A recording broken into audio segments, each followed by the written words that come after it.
Surgery లేకుండా sciatica, spondylitis, frozen shoulder కి కేవలం 45 నిమిషాలలో నొప్పి లేని అత్యాధునిక చికిత్స ప్రాణ పెయిన్ క్లినిక్. విశాఖ నగరానికి ఊపిరాడటం లేదు. పెరుగుతున్న క్రిటికల్ ఎయిర్ క్వాలిటీ ఇండెక్స్ సాగర నగరంలో డేంజర్ బెల్స్ మోగిస్తుంది. పోర్ట్, ఇండస్ట్రియల్, ఆటోమొబైల్ పొల్యూషన్ సమస్య తీవ్రతకు ప్రధాన కారణం. నియంత్రణ చర్యలు ఎన్ని చేపట్టినా గాలి కాలుష్య తీవ్రత మాత్రం తగ్గడం లేదు. వింటర్ సీజన్లో కాలుష్యం విశాఖ వాసులను మరిన్ని అనారోగ్య ఇబ్బందులకు గురిచేస్తుంది. సిటీ ఆఫ్ డెస్టినీ విశాఖలో ప్రజల జీవన ప్రమాణాలు అద్భుతంగా ఉంటాయని అంతా భావిస్తారు. ప్రకృతి రమణీయతకు మారుపేరైన నగరంలో సుందర దృశ్యాలే కనిపిస్తాయి. కానీ వింటర్ సీజన్ వచ్చిందంటే స్టీల్ సిటీలో కాలుష్యం బుసలు కొడుతుంది. ఏటా ఎయిర్ పొల్యూషన్ పెరుగుతూ ఉండేసరికి దేశంలోనే అత్యంత కలుషిత నగరాల జాబితాలో చేరింది. Centre for research on energy and clean air లెక్కల ప్రకారం గత సెప్టెంబర్లో దేశంలోనే టాప్ 10 కాలుష్య నగరాల్లో విశాఖ కూడా ఒకటి. నగరంలో ఎక్కువ రోజులు గాలి నాణ్యత మధ్యస్థంగా నమోదైంది.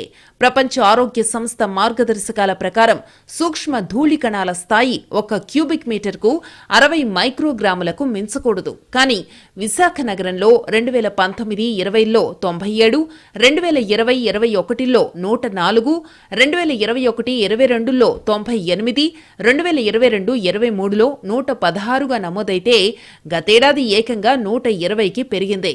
అంటే WHO సూచించిన కాలుష్య సూచీని దాటేసి రెట్టింపు స్థాయిలో నమోదవుతోంది.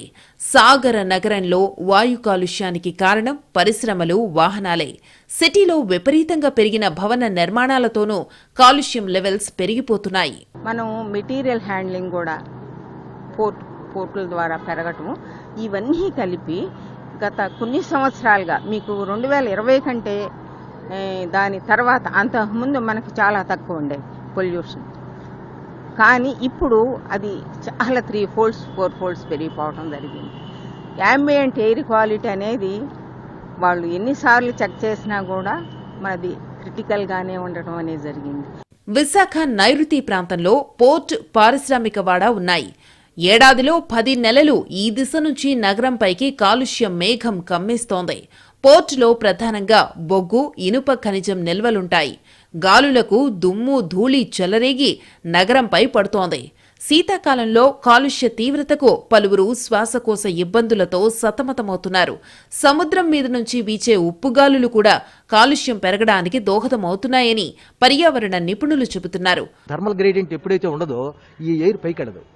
ఇండస్ట్రీస్ నుంచి కూడా అంతే. ఇండస్ట్రీస్ నుంచి, వెహికల్స్ నుంచి, లేకపోతే మనం వంట చేసేవాళ్ళు, వంట చెరుకు పెట్టి చేసేవాళ్ళు, ఈ యొక్క స్మోక్ అంతా కూడా ఏమైందంటే థర్మల్ గ్రేడియంట్ ఉంటే అలాగ పైకి వెళ్ళిపోతుంది. డే టైం ఉంటుంది ఆ గ్రేడియంట్, నైట్ టైము దట్టు వింటర్లో ఉండదు. అప్పుడేమవుతుంది, ఆ స్టాక్ నుంచి అలాగ కిందకి ఇన్వర్షన్ అనమాట.